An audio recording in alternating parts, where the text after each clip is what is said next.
Thank you so much for attending my presentation about the beautiful creativity of Pokemon Movesets. Today I want to talk about some of the unexpected move choices and set ideas that would wind up becoming actual pieces of their respective metagames. Let's start with attacking Toxapex. This water poison type is infamous for sitting on the field for ages, clicking moves like Toxic, and switching out with Regenerator. But in spring 2023, a wild new take on the Pokemon began to pop up. Offensive Pex. Assaultfest Toxapex with max special attack was still pretty bulky and it had a lot of great damaging moves to click. The star of the show is Infestation, dealing residual damage each turn and locking the opponent on the field.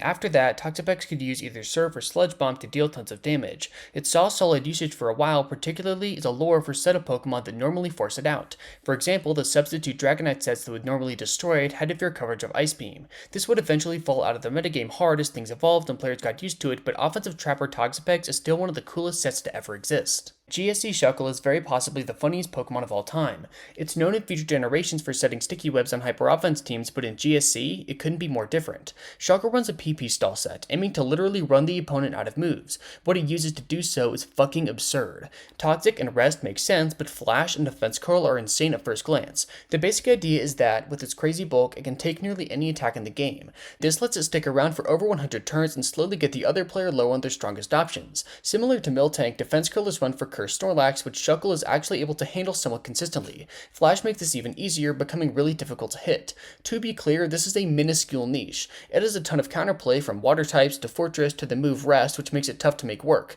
But in conjunction with great hazard support, offensive teammates, and an amazing player, it can be solid. Thus, it somehow found itself in the D rank alongside Tauros, Typhlosion, Clefable, and Entei. Dondozo's gimmick is simple. When on the field alongside Tatsugiri, it eats the fish and gets a +2 Omni Boost. Most of the time, its VGC sets are simple, running Protect, attacking moves, and maybe Substitute, but a gimmick this broken is bound to create some bullshit.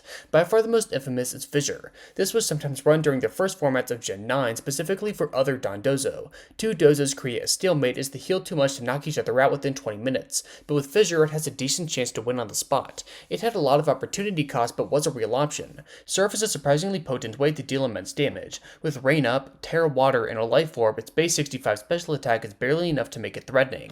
Very gimmicky and niche at best, but was especially threatening during the closed Team Sheets global challenges.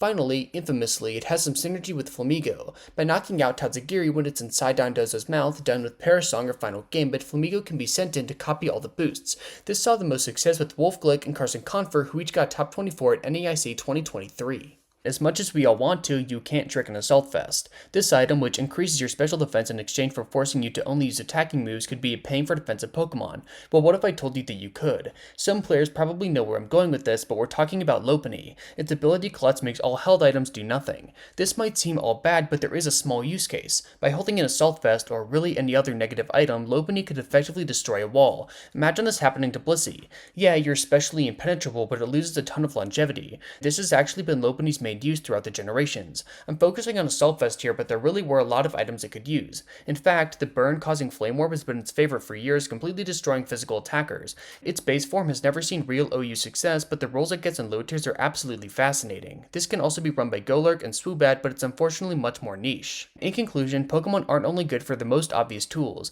Sometimes an innovative player can find something that changes its place in the metagame completely. Thank you so much for watching.